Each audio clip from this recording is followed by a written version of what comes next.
मधुर मधुर साई दिव्य संदेश, मधुर मधुर साई दिव्य संदेश, भवसागर तार का दिव्य संदेश, साई संदेश दिव्य संदेश, साई संदेश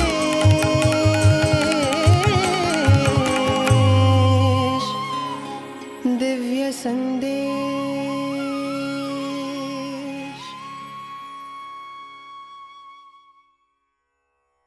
प्रेम वाहिनी अध्याय 31।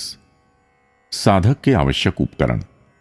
प्रत्येक व्यक्ति के लिए अनजाने में ही भला या बुरा हो जाना बहुत स्वाभाविक होता है। अग्नि चाहे कितनी भी प्रज्वलित या चमकदार हो, उसमें से कुछ न कुछ धुआं तो निकलता ही है। इसी तरह मनुष्य चाहे कितना भी भला कार्य करे, उसमें कुछ न कुछ नकारात्मकता शामिल हो ही जाती है। परंतु ऐसा प्रयास करना चाहिए कि इसकी मात्रा न्यूनतम ही रहे और सत्कर्म ही अधिक रहें, दुष्कर्म कम से कम। निसंदेह वर्तमान परिस्थितियों में तुम्हें पहले ही प्रयास में सफलता न भी प्राप्त हो, फिर भी जो कुछ कहो, तुम कहो या करो, उसके परिणामों पर सावधानी से विचार कर लो। जिस प्रकार तुम दूसरों से सम्मानित होना चाहते हो, प्राप्त करना या व्यवहार चाहो, उसी प्रकार तुम्हें दूसरों को सम्मान, प्रेम या सद्भाव देना चाहिए। तभी वे तुम्हारा सम्मान करेंगे। इसके प्रतिकूल तुम्हारे द्वारा उनका सम्मान अथवा प्रेम न किए जाने पर यदि तुम इस बात को बल दो कि वे तुम्हारे साथ उपयुक्त व्यवहार नहीं कर रहे हैं, तो तुम्हारा यह निष्कर्ष निश्चय ही गलत है। इसके अतिरिक्त यदि वे लोग जो दूसरों को ये उपदेश देते हैं कि कौन सा सिद्धांत ठीक है, सत्य है, कल्याणकारी है और कौन सा आचरण सर्वश्रेष्ठ है इत्यादि, वे यदि स्वयं अपने परामर्श और उपदेश पर आचरण करें तो फिर परामर्श देने की कोई आवश्यकता ही नहीं रह जाएगी। वे स्वयं आपके व्यवहारिक आचरण का निरीक्षण कर स्वयं शिक्षा ग्रहण कर लेंगे। इसके विपरीत यदि तोता रटंत की तरह वेदांत का उपदेश दूसरों को दिया जाता है और स्वयं उस पर आचरण करने का कोई प्रयास नहीं किया जाता है, तो वो दूसरों को धोखा देना ही नहीं है, ये उससे भी कहीं अधिक बुरा स्वयं अपने को धोखा देना है। इसलिए जैसा तुम दूसरों का होना चाहो, वैसे स्वयं पहले तुम तो बन जाओ। साधक के स्वभाव में दूसरों की गलतियां ढूंढना और अपने दोषों को छिपाना यह प्रवृत्ति नहीं होती है। यदि कोई तुम्हें बतलाता है तो उसे तर्क मत करो और यह सिद्ध करने का प्रयत्न मत करो कि जो कुछ तुम करते हो वो सब ठीक है, और न उससे इसके लिए कोई द्वेष ही रखो। स्वयं अपने हृदय में ही विवेचन करो कि यह दोष तुम में कहां तक सत्य है। इसके बाद अपने आचरण में समुचित संशोधन कर लो। इसके प्रतिकूल अपने व्यवहार को अपने मन में तर्कसम्मत ठहरा लेना और संतुष्ट हो लेना या दोष बताने वाले व्यक्ति से इसका बदला चुकाना, ये सब निश्चय ही साधक या भक्त के काम नहीं है। साधक को सदा ही सत्य और आनंदप्रद का अन्वेषण और वर्ण करना चाहिए। उसे असत्य, दुखद और निराशापूर्ण विचारों और भावों से दूर रहना चाहिए। निराशा, संशय, अभिमान, ये सब आध्यात्मिक साधक के लिए राहु केतु के समान हैं।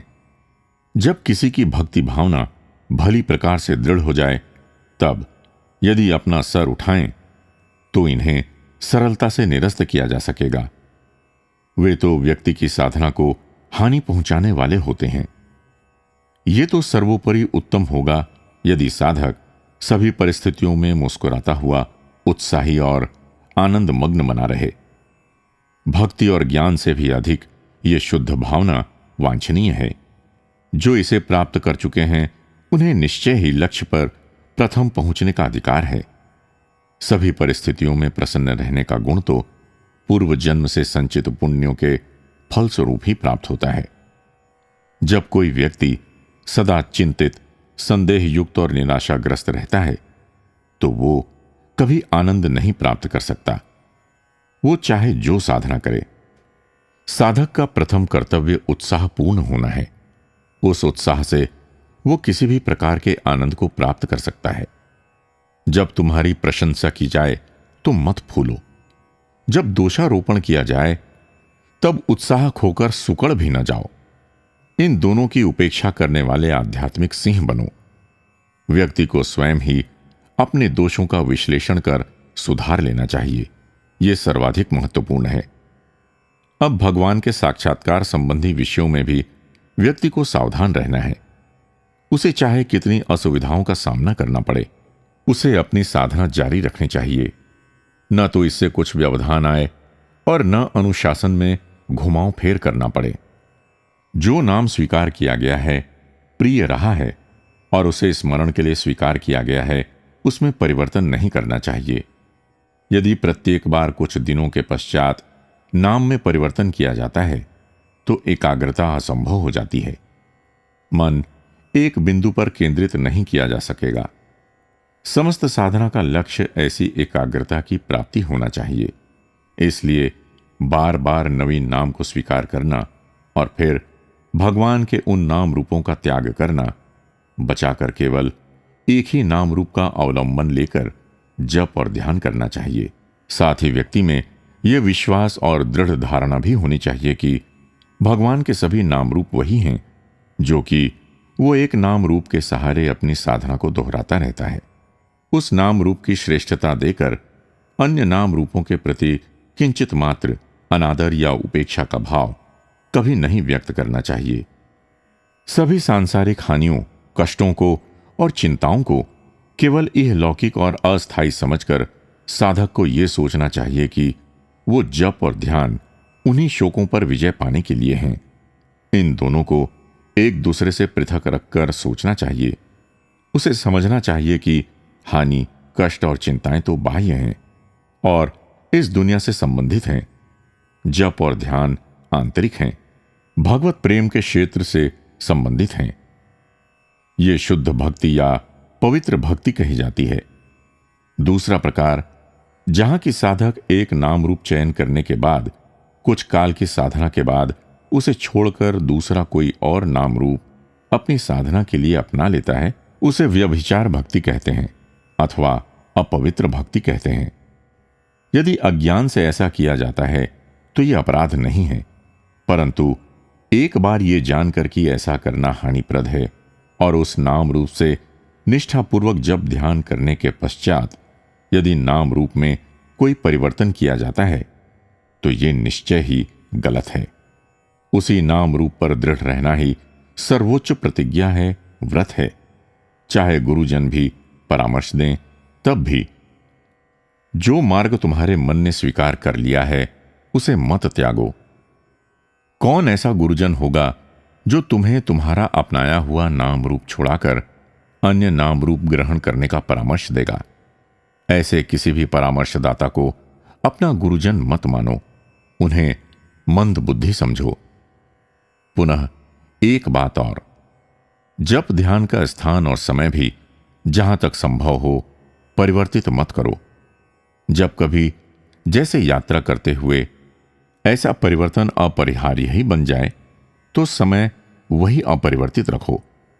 यदि उस समय तुम रेल में, बस में या अन्यत्र कहीं असुविधाजनक स्थिति में हो तो उस समय अपने भूतकाल में किए गए जप ध्यान का स्मरण करते रहो। इस प्रकार आध्यात्मिक संपत्ति के संग्रह में वृद्धि करते हुए निश्चय ही अंततोगत्वा व्यक्ति स्वामी बन जाता है और आत्मस्वरूप को प्राप्त हो जाता है। जय साई राम।